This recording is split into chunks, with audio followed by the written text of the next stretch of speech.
Bilirsiniz, ən pis müsəlman bilirsiniz kimdir? Ən pis müsəlman ibadətə qapılıb insanları unudan adamdır.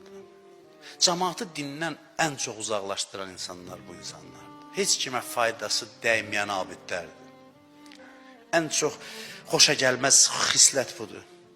Deyim, mələklərə əmr olundu ki, gedin filan əhalini, yerin əhalisini məhv eləyin. Allah bəla göndərir. Hamısı günahkardır. Mələk gördü ki, bir dənə abid bir, məsələn, nurani bir kişi orada ibadət eləyir. Mələklər dedi, ilahi bunu da həlak eləyək, axı bu çox nurani, pak adamdır. Allah dedi, ən birinci onu həlak eləyin. Dedi, nə üçün? Dedi, üzü bir dəfə mənə görə qızarmayıb. Yəni, kimə nə olur vecinə deyil. O, ibadət eləyir, namaz qılır, oruç tutur. Allahın ən acığı gələn insan tipidir bu. Başqalarına biganə olub, mənəviyyat görüntüsü ilə vicdanını sakit.